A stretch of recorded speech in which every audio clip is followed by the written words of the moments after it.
DA, welcome back to KLBJ, and how did you play today here at the Hills? Mr. Radio, it's always great to be back with you. I played okay. I got a little tune-up from the great Randy Smith at Royal Oaks Country Club back in Dallas. Randy's been a long-time friend and gave me a little tune-up on my way driving down here, and that paid off. Explain to everybody, you're an accomplished player with victories on the regular tour, the Champions Tour. You need a tune-up? Explain that, how a guy, Randy Smith, who also works with the great Justin Leonard from Royal Oaks Country Club, how can he give you a tune-up? A guy, you're just a little over north of 50. A little over.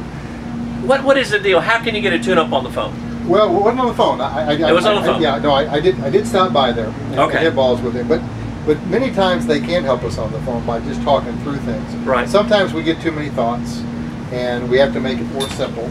I hit a few balls with Randy. I was in Dallas Monday and Tuesday of the EDS Byron Nelson, and then I went to play the Legends with Tom Pertzer. Both Pertz and I struggled a little bit, so I saw him again, and he kind of noticed I was moving off the ball really too much. I was trying to turn and be aggressive, something we had talked about the week before, but golfers tend to, well, if a little bit will help, maybe a lot will be really good, and I was doing it too much, and so I got a little back off the ball. I made that adjustment in about an hour session. My caddy Troy Martin, who's sitting right out here, has a good eye on me, and I think I stayed a lot more level today. And you need to playing in the wind of the Hills, and so I feel pretty good about it. Randy Smith is got Justin Leonard. He's the guy that developed Justin Leonard. Justin left for a while, but now Justin's back with Randy. Justin came back, you know, and it's fine to go check out another thought. He did. It helped him a little bit to the beginning, but then he slid. He was ranked in the 200s. Now he's ranked in the top 20. Randy is a Hall of Famer. He's the only golf professional that I know has won the PGA Professional of the Year and the Teacher of the Year nationally. He's already been inducted in the Hall of Fame. But he's a great instructor. He's like a kid. He's 50-some years old, but he's like a kid. He's got that enthusiasm. Also works with Harrison Frazier, another Longhorn. Right. I also got a little tune-up from Dave Pelz' son this morning, Eddie Pelz. Eddie Pelz, And Dave and Eddie joined me last year before I played here, and I worked with Dave for so long, and Dave was up in Colorado for a few days off, but I got Eddie, or Little D as we call it. And so I'm trying to get tuned up so I can get back in the hunt a little bit. The only bad thing about Randy Smith, he's a huge Texas Tech fan. The first time I met Randy many years ago was at Spike Dyke's house after one of those bad years when Tech defeated Texas in a bad way. Randy is a big Spike Dykes fan and Raider Power. Yeah, he bleeds red and black. There's no doubt about that. How'd you find the course today? I got to play with Dr. Gil Morgan. It's playing fast. I think it's playing very fast. It is playing fast. There's more grass on the greens. I think they got a little overseed on the greens, and the greens have a lot of grass. But it is. I think the bunkers got stirred up a little bit with all the heavy rain over the weekend. But I think the golf course has recovered, and it all depends on the wind here. When you have heavy winds and you're playing 16 here, or tournament 16, that par 3, that can give you fits. So you need to drive the ball well. You need to put it in the right position, and then hold a few putts, and that'll work out for you every time. You had a top 5 finish here last year.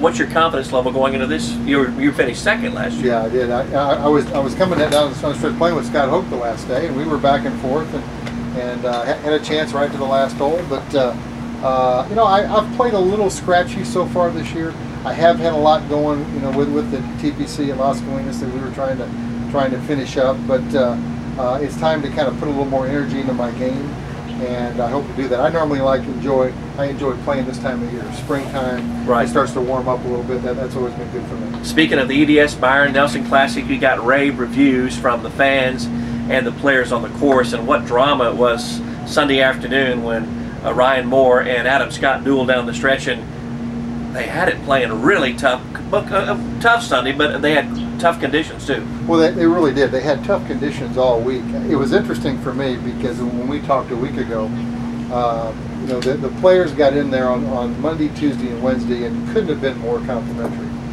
John Cunningham, the golf course superintendent, did an unbelievable job. The entire team. And it really came together, and the players saw it and they felt it. Well, the winds got cranked up about 30 miles an hour on Thursday and Friday, and the field staff was going to set it up tough. Now, we didn't have a lot of rough, but they had strong winds from the south. On Saturday, it came from the east, and on Sunday, you had a cold front and rain came from the north.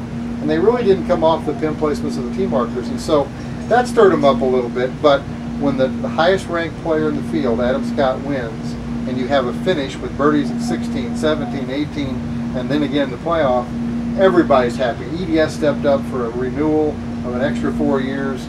The Four Seasons have already sold 9 new memberships, and their phones ringing off the wall. The Salesmanship Club's happy. The Tour's happy.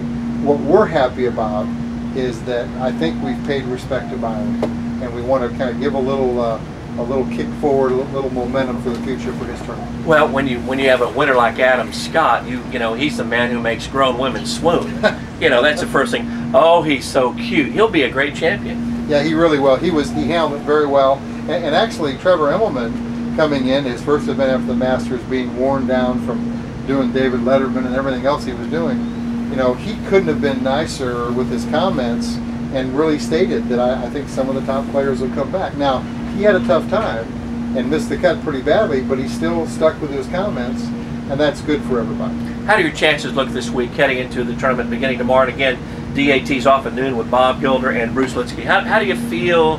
Is your game okay? Game in shape? Or? I feel pretty good after the work I've done this week. You know, the couple practice sessions I mentioned, and I like the golf course. I've finished in the top 10 here a number of times.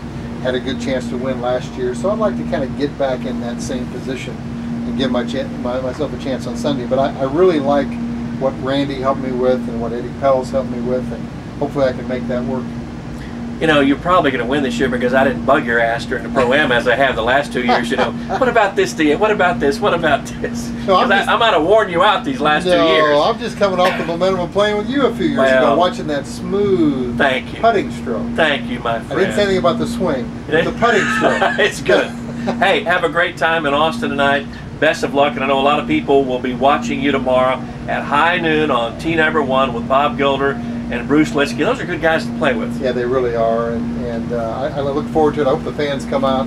The FedEx Kinkos have been great sponsors for us, and we appreciate all the time that you give us as well promoting the Champions Tour. Always great to see you, Pro. D.A. Weibring of Dallas, thank you so much, and I hope I can be there when they present you with that big old boot Sunday afternoon. But it's time for a win here in the capital city. I'll be looking for you. Okay, buddy. Thanks a million. D.A. Weibring of Dallas, one of our guests here at the Hills of Lakeway. Our phone lines are always open on KLBJ Radio.